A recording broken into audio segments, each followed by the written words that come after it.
बिस्मिल्लाहिर्रहमानिर्रहीम, अस्सलाम वालेकुम व्यूअर्स। आई होप आप लोग खैरियत से होंगे।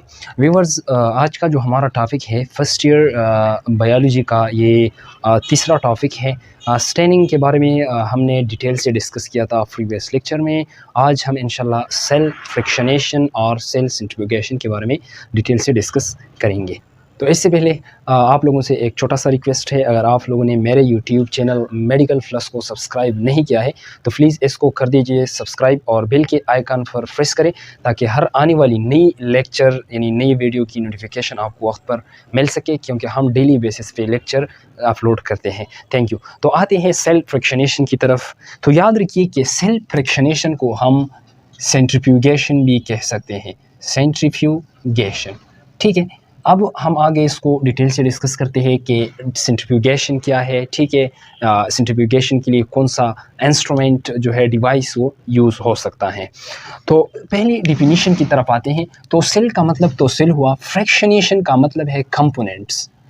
तो हम इसको डिस्कस करते हैं कि सेल फ्रिक्शनेशन यानी सेल फ्रिक्शनेशन का मतलब है कंपोनेंट्स। ठीक है, तो हम किस तरह एक टिश्यू जो है उसको सेपरेट करते हैं कंपोनेंट्स में। तो ये एक जो है तरीक़ाकार है इसके लिए जो हम परफॉर्म करते हैं। तो हम इसको आगे डिस्कस करते हैं।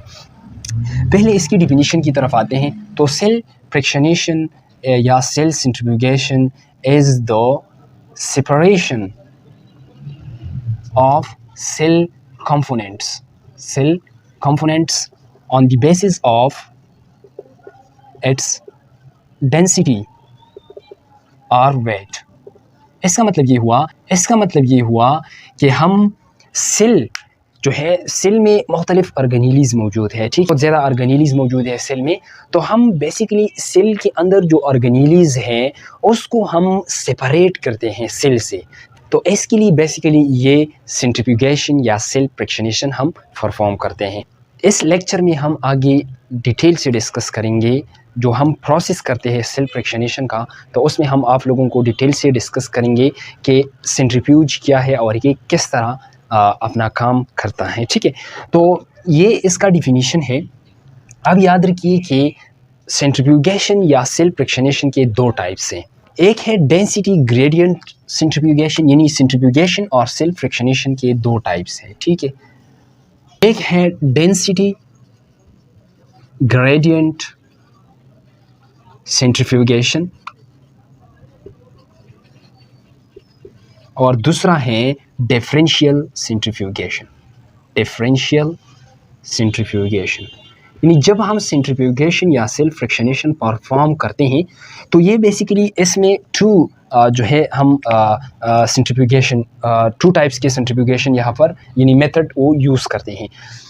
यानी जो सेपरेशन हम करते हैं कंपोनेंट्स के तो दो तरीक़ों से करते हैं। एक है डेंसिटी ग्रेडियंट सेंट्रीफ्यूगेशन और एक है डिफरेंशियल सेंट्रीफ्यूगेशन। तो डेंसिटी ग्रेडियंट सेंट्रीफ्यूगेशन क्या है और डिफरेंशियल सेंट्रीफ्यूगेशन क्या है। याद रखिए कि डेंसिटी ग्रेडियंट सेंट्रीफ्यूगेशन में हम चीज़ों को सेपरेट करते हैं, कंपोनेंट्स को सेपरेट करते हैं on the basis of its size plus density. ठीक है, on the basis of size and density हम डेंसिटी ग्रेडियंट सेंट्रीफ्यूगेशन में चीज़ों को सेपरेट करते हैं, तो उसको हम डेंसिटी ग्रेडियंट सेंट्रीफ्यूगेशन कहेंगे। इसके अलावा डिफरेंशियल सेंट्रीफ्यूगेशन है। तो डिफरेंशियल सेंट्रीफ्यूगेशन में on the basis of shape plus size, on the basis of shape plus size हम चीज़ों को सेपरेट करते हैं, तो उसको हम डिफरेंशियल सेंट्रीफ्यूगेशन कहेंगे। कि जो चीज़ें हम सेंट्रीफ्यूज करते हैं वो कितनी रेट से, ठीक है, वो कितनी रेट से जो है वो सेपरेट हो जाते हैं और सेटल डाउन हो जाते हैं। तो on the basis of shape and size हम उसको डिफरेंशियल सेंट्रीफ्यूगेशन कहेंगे। तो ये डेंसिटी ग्रेडियंट सेंट्रीफ्यूगेशन और डिफरेंशियल सेंट्रीफ्यूगेशन के टाइप्स, यानी ये जो दो टाइप्स थे हमने इसको जो है डिस्कस किया कि on the basis of size and density जब हम कंपोनेंट्स को सेपरेट करते हैं तो उसको हम डेंसिटी ग्रेडियंट सेंट्रीफ्यूगेशन कहते हैं। इसके अलावा differential centrifugation on the basis of shape and size चीज़ों को हम जब सेपरेट करते हैं ताकि ये कितनी स्पीड से जो है सेटल डाउन हो गई, ठीक है, तो उसको हम डिफरेंशियल सेंट्रीफ्यूगेशन कहेंगे। अब मैं यहाँ पर जो है ये सेल फ्रिक्शनेशन का प्रोसेस किस तरह होता है, तो इसके लिए मैं यहाँ पर मुख्तलिफ ट्यूब्स जो है वो ड्रा करता हूँ यहाँ पर। ठीक है, फिर आप लोग सही तरह समझ पाओगे कि किस तरह ये जो सेल फ्रैक्शनेशन या सेंट्रीफ्यूगेशन है वो लैब में हम परफॉर्म करते हैं। ठीक है, तो ये है मेरे साथ 6 ट्यूब्स। ठीक है, अब मैंने लिया एक टिश्यू। ठीक है, ग्रुप ऑफ सेल मतलब टिश्यू लिए। फॉर एग्जांपल मैं प्लांट से मैंने जो है टिश्यू लिए। ठीक है, फॉर एग्जांपल ये फ्लान टिश्यूज़ है, ये फ्लान टिश्यूज़ है। अब मैं इसको क्या करता हूँ कि इसको, ये तो बेसिकली टिश्यूज़ है, सेल एक दूसरे के साथ स्टेक्स हो चुके हैं।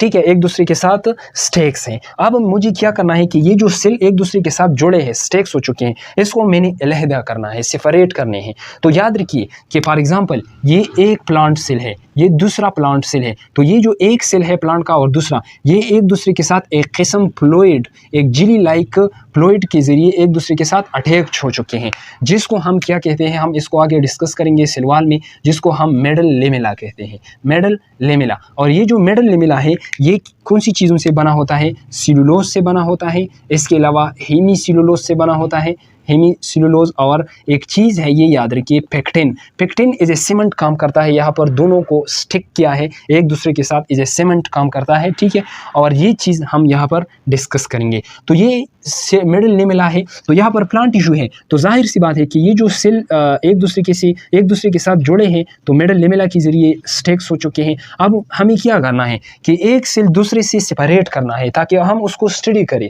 तो ये जो टिश्यू है मैंने यहाँ पर डाले इस ट्यूब में, इस ट्यूब में मैंने ये टिश्यूज़ डाल लिए। ठीक है, अब मुझे क्या करना है? होमोजिनाइजेशन पहले करने हैं। क्या करना है? होमोजिनाइजेशन। होमोजिनाइजेशन का मतलब ये है कि हमें ये जो टिश्यूज़ हैं, ये एक मशीन के ज़रिए, एक इंस्ट्रूमेंट के ज़रिए, जिसको हम होमोजिनाइज़र कहते हैं, इसके ज़रिए हमें ये जो टिश्यूज़ हैं, ये सेल बेसिकली सेल्स हैं, एक दूसरे से सेपरेट करने हैं। तो यहाँ पर मिडल लेमेला इनके दरमियान मौजूद है, तो ये मिडल लेमेला हमें ब्रेक करना है ताकि सेल एक दूसरे से सेपरेट हो जाए। ठीक है, तो होमोजिनाइज़र के ज़रिए, होमोजिनाइज़र में बेसिकली क्या होता है, इसमें हमने आयंस रखे होते हैं, इसमें हमने एंजाइम्स रखे होते हैं, पीएच इसका अपना सेट कर चुका होता है, इसके अलावा इसको अपना टेम्परेचर इसमें जो है सेट किया होता है। ठीक है, अब मैंने टिश्यू डाल दिए होमोजिनाइज़र में। होमोजिनाइज़र को जब हमने बटन दबाई और स्टार्ट हुआ तो ये वाइब्रेट करता है। ठीक है, तो उसकी वजह से, और फिर यहाँ पर आयंस, एंजाइम्स, पीएच और टेम्परेचर की वजह से और वाइब्रेशन की वजह से यहाँ पर क्या होता है कि जो दो सेल के दरमियान जो मिडल लेमेला है वो ब्रेक हो जाता है। वो क्या हो जाता है? ब्रेक, और एक सेल दूसरे से सेपरेट हो जाता है। और ये याद रखिए कि इसमें in case of plant cell middle lamella में पेक्टिन मौजूद है, तो पेक्टिन जो है एज ए सीमेंट काम करता है, एक सेल दूसरे के साथ अटैच कर चुका होता है। तो इसके लिए हमने एक एंजाइम लिया होता है पेक्टिनेज। ये जो होमोजिनाइज़र है इसमें पेक्टिनेज एंजाइम होता है जो बेसिकली ये पेक्टिन को ब्रेक करता है, तो इसकी वजह से फिर सेल एक दूसरे से अलहदा हो जाते हैं। ठीक है, तो ये जो प्रोसेस है होमोजिनाइज़र में हमने होमोजिनेट को जो है ये भी याद रखिए कि हमने एक सेल दूसरे से जो है अलहदा किया इस ट्यूब में होमोजिनाइज़र के ज़रिए। ठीक है, इसको हम होमोजिनेट कहेंगे, होमोजिनेट्स। जो रिज़ल्ट हमें आया, जो सेल एक दूसरे से सेपरेट हो गए, तो हम उसको होमोजिनेट कहेंगे। अब ये जो होमोजिनेट है इसको हमने एक मशीन में रखना है, इस एक मशीन में इसको स्पन करना है, जिसको हम क्या कहते हैं? सेंट्रीफ्यूज। क्या कहते हैं? सेंट्रीफ्यूज। अब इसका सेंट्रीफ्यूगेशन हमें करना है। ठीक है, तो सेंट्रीफ्यूज में एक ट्यूब होता है, उसमें हमने होमोजिनेट डाले, होमोजिनेट इसमें डाल दिए। ठीक है, अब इसको हम क्या करेंगे कि एक मशीन में रखेंगे जिसको हम सेंट्रीफ्यूज कहते हैं। वो मशीन रिवोल्यूट होता है, स्पन होता है। इससे पहले आप लोगों ने आरपीएम याद रखी है, रिवोल्यूशन पर मिनट। जो फॉर एग्जांपल एक इंस्ट्रूमेंट है वो 1 मिनट में कितना जो है वो रोटेट होता है, तो उसको हम रिवोल्यूशन पर मिनट कहते हैं। इसके अलावा जी, यहाँ पर जी आएगा, तो जी का मतलब है ग्रेविटेशनल फोर्स। एक चीज़ है ऊपर से नीचे गिरता है, तो ये ग्रेविटेशनल फोर्स है ज़मीन में, वो ये जो चीज़ है इसको अट्रैक्ट कर देता है, तो यहाँ पर जी का लफ्ज़ भी आ जाएगा। ठीक है, अब इसको हमने सेंट्रीफ्यूज किया, स्पन किया, इसमें मुख्तलिफ स्पीड्स है, स्पन किया, तो हमें जो है रिज़ल्ट क्या आया कि यहाँ पर ये जो ट्यूब है इसमें यहाँ पर एक इस तरह लेयर बन जाएगा, एक इस तरह लेयर बन जाएगा जिसको हम क्या कहेंगे? और ये याद रखिए कि ये सेंट्रीफ्यूज में हमने जो है 800 ग्रेविटेशनल फोर्स या आरपीएम स्पीड पर 10 मिनट के लिए हम जब ये सेंट्रीफ्यूज करते हैं तो इसमें यहाँ पर कुछ चीज़ें सेटल डाउन हो जाते हैं और कुछ ऊपर रह जाते हैं, कुछ इस तरह लेयर बन जाते हैं, कुछ ऊपर रह जाते हैं, ठीक है। और इस तरह एक मास लाइक स्ट्रक्चर नीचे बन जाता है जिसको हम पेलेट कहते हैं। ये पेलेट बेसिकली क्या होता है, इसमें न्यूक्लियाई होता है। क्या होता है? न्यूक्लियाई। हमें सेल से अब ऑर्गेनेली सेपरेट करने हैं। यहाँ पर तो होमोजेनेट्स हमने सेपरेट किए, उसमें यानी सेल्स है ना, अब उसको हमने सेल के अंदर हम स्टडी करनी है। सेल के अंदर जो ऑर्गेनेलीज है हमें अब जो है उसको सेपरेट करनी है, ठीक है। तो पेलेट यानी न्यूक्लियाई जो है, जो नीचे वाले लेयर बन गया, ठीक है, तो ये पेलेट है। और पेलेट यहाँ पर इसमें क्या न्यूक्लियाई ज़्यादातर मौजूद होते हैं। जो ऊपर लेयर होता है तो उसको हम सुपरनेटेंट कहते हैं, सुपरनेटेंट। ये बेसिकली ये जो सुपरनेटेंट है, ये जो लेयर है, इसमें वो ऑर्गेनेलीज मौजूद है जो बहुत लाइट है, ठीक है। और जो हेवी चीज़ है न्यूक्लियाई, वो नीचे सेटल डाउन हो गया, ठीक है। अब ये जो फ्लूइड है मैंने दूसरे ट्यूब में डाल दिए। यहाँ पर पेलेट न्यूक्लियाई हमने जो है सेपरेट किया। अब जो दूसरी चीज़ें हैं हमें उसको जो है सेपरेट करनी है। और इसको सेंट्रीफ्यूज यानी अब अल्ट्रा सेंट्रीफ्यूगेशन में करता हूँ। क्या करता हूँ? Ultra centrifugation. यानी सेंट्रीफ्यूगेशन मैंने की, अब दोबारा मैं सेंट्रीफ्यूज करना चाहता हूँ ये जो ऊपर सुपरनेटेंट से, ताकि जो चीज़ें हैं, जो लाइट चीज़ें हैं, वो भी नीचे बैठ जाए। तो हम इसका स्पीड, सेंट्रीफ्यूज का स्पीड जो है वो इंक्रीज़ करेंगे। कितना इंक्रीज़ करेंगे? 20,000 ग्रेविटेशनल फोर्स या RPM, इतना स्पीड हम देंगे इस जो सुपरनेटेंट से वो इस ट्यूब में, ठीक है, सेंट्रीफ्यूज में, यानी इतना। और इसका जो मिनट्स है वो 15 मिनट्स तक हम इसको रिवोल्यूट करेंगे। तो नीचे जो पेलेट आएगा, नीचे जो पेलेट आएगा, ये जो पेलेट है, ठीक है, ये जो पेलेट है, इसमें कौन सी चीज़ मौजूद होंगे? इसमें माइटोकॉन्ड्रिया मौजूद होगा। क्या? माइटोकॉन्ड्रिया। इसके अलावा in case of plant cell इसमें क्लोरोप्लास्ट मौजूद होगा, क्लोरोप्लास्ट मौजूद होंगी, ठीक है। तो ये पेलेट, अब इसके ऊपर एक लेयर बन गया वो सुपरनेटेंट से, क्योंकि बाज़ चीज़ें बहुत जो है छोटे हैं सेल में, तो वो चीज़ें अब फिर ऊपर रह गई। फिर मैं अल्ट्रा सेंट्रीफ्यूगेशन करूँगा और इसको यहाँ पर डालकर इस ट्यूब में अब दोबारा मैं क्या करूँगा कि इसको स्पीड दूंगा।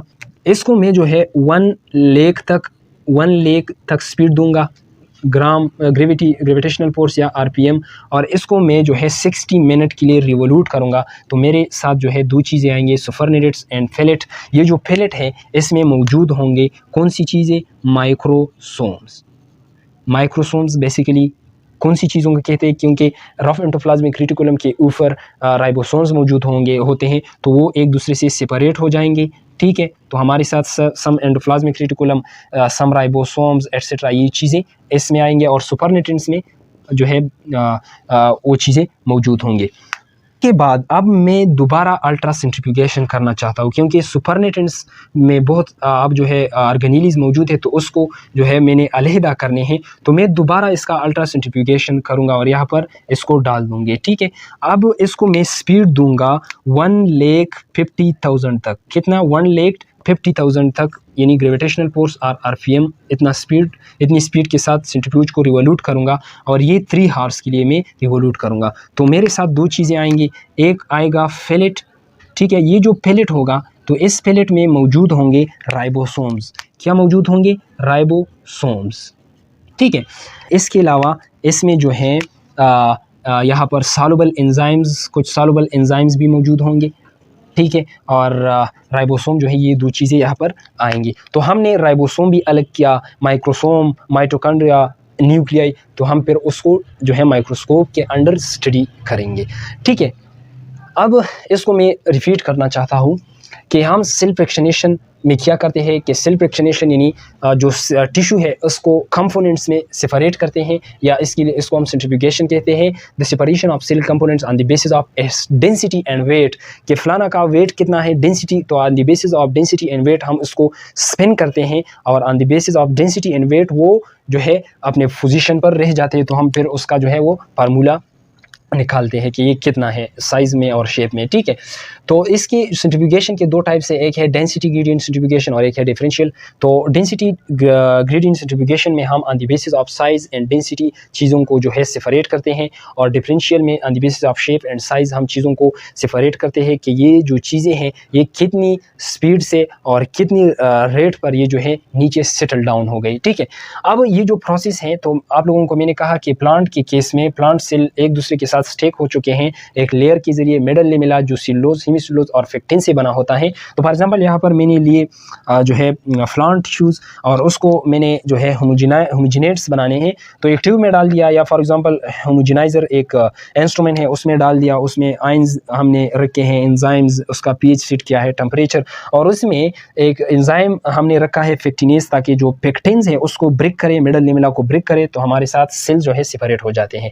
तो यहाँ पर टिश्यू को हमने होमोजिनाइजेशन किया, होमोजिनेट्स आए, फिर जो होमोजिनेट्स है हम सेंट्रीफ्यूज में उसको जो है सेंट्रीफ्यूज में डाला, एक ट्यूब में डाला और सेंट्रीफ्यूज में रखकर उसको स्पन किया 800 ग्रेविटेशनल फोर्स स्पीड से, या आरपीएम यानी 800 आरपीएम स्पीड से 10 मिनट के लिए हमने उसको जो है स्पन किया। तो हमारे साथ दो चीज़ें आएंगी, ऊपर वाला सुपरनेटेंट्स और नीचे वाला पेलेट में न्यूक्लियाई होंगे, और जो सुपरनेटेंट्स है उसमें अदर ऑर्गेनीलीज होंगे। फिर मैं अल्ट्रा सेंट्रीफ्यूगेशन अब करता हूँ, क्योंकि बास चीज़ें जो है सुपरनेटेंट्स में मौजूद है ऑर्गेनीलीज, अब उसको मैंने सेटल डाउन करना है ताकि पेलेट में आ जाए, ठीक है। तो मैंने 2000 ग्रेविटेशनल फोर्स या आरपीएम स्पीड इसको दी, 15 मिनट के लिए स्पन किया। तो मेरे साथ दो चीज़ें आएंगी, पेलेट और सुपरनेटेंट्स में अदर ऑर्गेनीलीज होंगे, और पेलेट में यहाँ पर माइटोकॉन्ड्रिया और प्लांट सेल में क्लोरोप्लास्ट आ जाएगा। फिर मैंने यहाँ पर ये जो है दूसरी ट्यूब में डालने हैं सुपरनेटेंट्स, और ये तो नीचे रह जाएगा। अब इसको हम जो है ये जो नीचे रह गए हम इसको स्टडी करेंगे माइक्रोस्कोप के अंदर। तो मैंने इसको जो है 1 लाख ग्रेविटेशनल फोर्स या आरपीएम स्पीड दिया, इतना जो स्पीड में रिवोल्यूट किया 60 मिनट्स के लिए, यानी 1 आवर्स के लिए, ठीक है। तो मेरे साथ फिर दो चीज़ें आएंगी, एक आएगा microsome basically ribosome, mitochondria, ribosome, endoplasmic reticulum etcetera, ये चीज़ें यहाँ पर सेपरेट हो जाएंगी। फिर मैं अल्ट्रा सेंट्रीफ्यूगेशन दोबारा लास्ट में करता हूँ। तो मैंने 1,50,000 की स्पीड दी, ठीक है, ग्रेविटेशनल फोर्स या रिवोल्यूशन पर मिनट जितनी जो है स्पीड में मैंने इसको स्पन किया, रिवोल्यूट किया 3 हॉर्स के लिए। तो मेरे साथ पेलेट आ जाएगा, और सुपरनेटेंट्स वो जो पेलेट है उसमें राइबोसोम मौजूद होंगे, और जो सुपरनेटेंट्स है उसमें सॉल्युबल एंजाइम्स रह जाएंगे, ठीक है। तो ये जो प्रोसेस था सेल फ्रैक्शनेशन या सेंट्रीफ्यूगेशन का, इसको हमने डिटेल से जो है डिस्कस किया। अब इसमें स्वेडबर्ग यूनिट जो है वो हम इंशाल्लाह डिटेल से डिस्कस करेंगे कि ये जो है हम बेसिकली राइबोसोम में डिटेल से डिस्कस करेंगे। सो थैंक यू, अल्लाह हाफिज़।